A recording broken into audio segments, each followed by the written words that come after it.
Hey guys, welcome back. In today's tutorial, I'll be showing you how to make this sculpted hourglass dress with dramatic hips. So sit back, relax, and let's head straight into the video.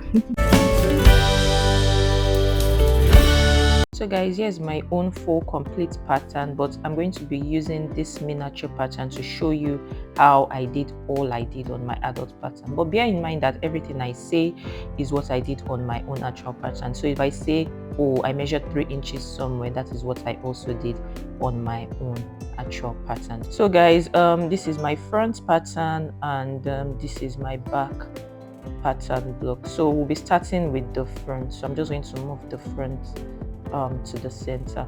Now the first thing I'm going to do is to measure the length of my blouse or dress, whatever you want to call it.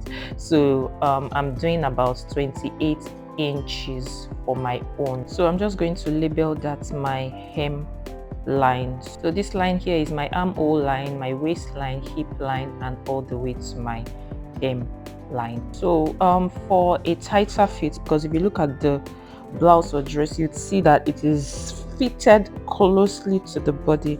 So to get that tight kind of fit at your waist level, you go in by 1/2 inch, and for the cutout armhole you need to go in by 1/2 inch also, and also go down by 1/2 inch. Then at the shoulders I'm going to measure 1.5 inch, because if you look at the dress you see it's a really narrow shoulder, so that's 1.5 inch. And I'm just going to connect all points.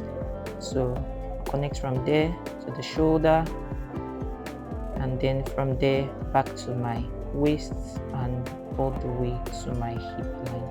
Now we know the original side is no longer needed, so I just cancel it out. And now we need to do some underbust contouring. So you measure from your shoulders down to where your underbust is.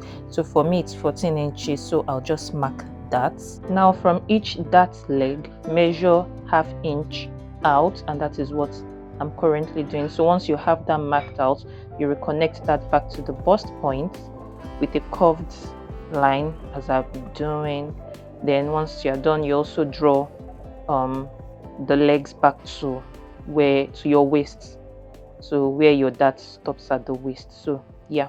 Now the next thing I'm going to do is to reduce the neckline just a bit, so it's not too choky for me. So I'm going to go down by 1/2 inch, and then I'm just going to reconnect that back to my neckline curve. So yeah, that's what I'm doing.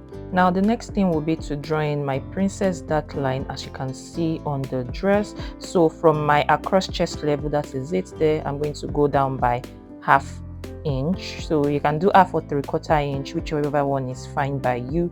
So after marking that, I'm going to draw a curved line from there back to my bust point. So that's what I'm doing. So I'm using my French curve to draw the curved line. So yeah, now the next thing I'm going to do is to transfer my upper shoulder dart there to my princess curved line. So I'm going to slash one leg of that dart open, and also slash my princess line open. So I'll slash that open all the way to the bust point, and then I'm also going to go to the princess curve and also slash that also to my bust point. Now I'm going to close my shoulder dart like you can see me doing, and then I'll tape it down. So automatically that dart space right there has been transferred to my princess dart line. So that's it exposed right there. So I'm just going to put a piece of paper underneath it there, just to cover that space for the next thing I want to do to that part of my pattern. Now I'm going to trace out that line, my princess line, so it's much more visible for the next thing I want to do. So once it's traced out, I'm going to measure another 1/2 inch again from each princess line, just because my armhole is cut out, and if I don't do that, it is going to gape when I'm sewing. So I'll measure 1/2 inch from both sides. So once I'm done doing that, I'll need to reconnect and redraw that curve back into my princess line. So you can see that. So yeah, so everything from here round is my center front, and everything from there down is my side front. So yeah, now let's go to the lower part of our dress, and if you look at it, you would see that the side peplum starts from the low waist. So from your waistline, just measure like 1.5 inches down, and that is the line right there for me. So it's already drawn for me. That's my low waist level. So from there, measure 4 inches down, because if you look at the dress, it has exaggerated hips. So measure 4 inches down, and that will be your upper hip. So from that upper hip line, measure 3 inches out to create our exaggerated hips. So now from the low waist, you just draw a curve from your low waist to that 3 inches point. And so at the hemline, I'm going to measure 2 inches out instead of 3 inches, just to slant that part up a bit. So now I can connect. So I'll just connect from my upper hip with a curved line or a slant line basically. So that sharp point there, you can just blend it so you can see what I'm doing, just so we don't have an angular kind of shape right there. So yeah, now we need to draw a curve inside our pattern. So from your low waist, just draw a curve anyhow you want it. Basically, there's really no measurement. I just drew it how I wanted. So yeah, that is that. So I'll just cut it out, cut my side front out, cut my center front also out. So I'll have 3 pieces of patterns that I'm cutting out. So guys, that completes the front. Let's work on the back. So everything we did for the front, we also need to do for the back. The only thing different is the princess dart for the back. So that is totally different from the one in front. So every other thing is the same thing we did for the front. So I don't think I really need to explain so much. So just the way we did the shoulders, the armhole, the sides, the exaggerated hips, and every other thing. So let's just move straight to talking about the back princess darts. So go down by 1/2 or 3/4 inch from the across back, and then I'm just going to draw a straight line to my dart point right there. Now from that line, measure 1/2 inch on both sides. So 1/2 inch here, 1/2 inch on the other side. So now with the back of my French curve, I'm going to draw a kind of slant line to anywhere on my dart leg. So as far as I just don't want to have like a sharp dart point at the back, so you just draw a kind of curved slant line, not really curved but more slant than curved.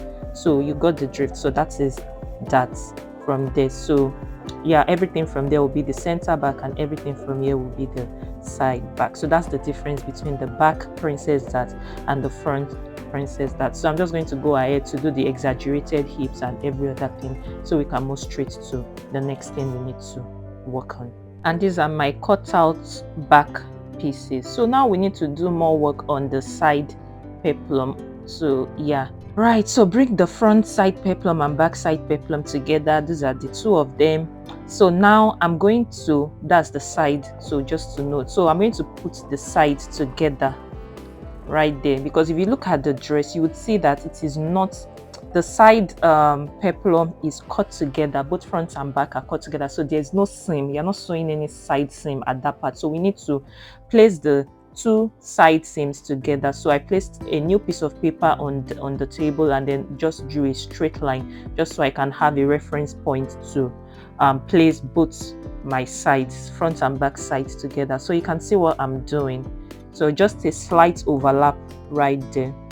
So now we need to cut it out, but we are not done, because if you look at the dress or blouse again, you would see that it was, the side peplum was cut into 2. So we need to separate this pattern into 2. So maybe measure 3 or 4 inches down from the top, whichever one, 3 or 4 inches, and then you just draw a curved line. So I'm just going to draw the curved line anyhow.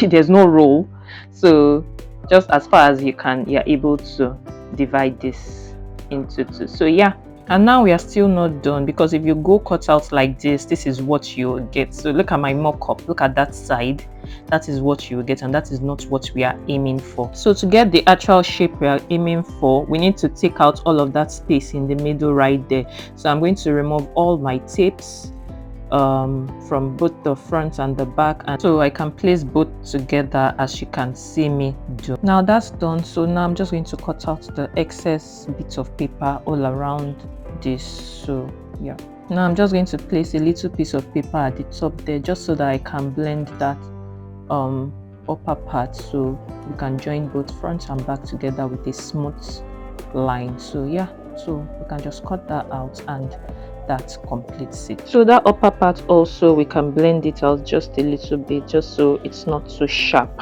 So yeah, and then I'm just going to cut that excess bit out, and that completes. And this is what my full-sized pattern looks like. So yeah, it's all the same. So these are my patterns cut out on my fabric. I've gone ahead to iron on interfacing to the back of my fabric. So I'm just going to go join the panel pieces. I'm going to go join them together.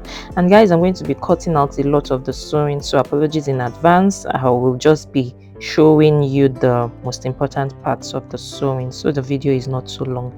So yeah, once I'm done joining my panel pieces together, I would sew my lining also, and then use my lining to turn my neckline, my hem, and my armhole. So I'll show you the next bit, that is me joining the front shoulder and back shoulder together. So guys, this bit is a bit tricky, so if you're not able to get it, just sew your shoulders the normal way. Just sew it, like put the two together, right sides together, and then just join it, because the shoulders are really tiny, so it's not going to be easy to finish it up how I want to do it. But if you want to try, so just place both together this way, and then pick you pick the inside, then you put your hand into the dress from under, that is from in between the lining.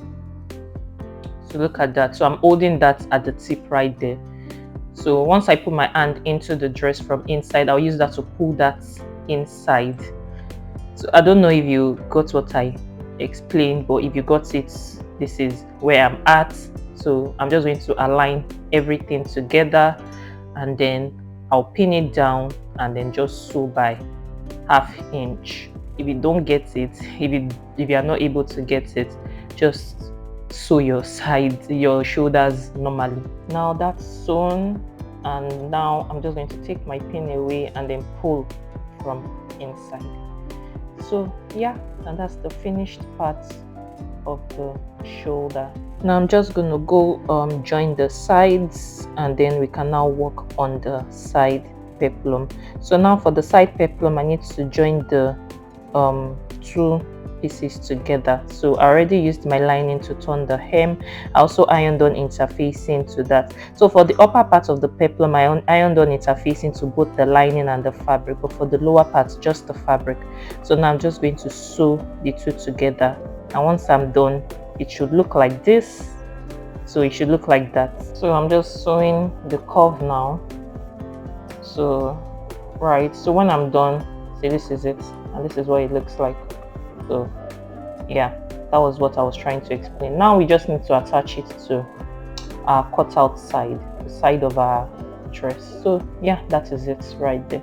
So I don't think that needs any explanation. Just place it right sides together and sew all the way round, and that completes our blouse or dress, whichever one you want to call it. And this is my full dress, all sewn and completed. Don't forget to hit the subscribe button below your screen, tap the like button also, and I'll see you in my next video. Bye.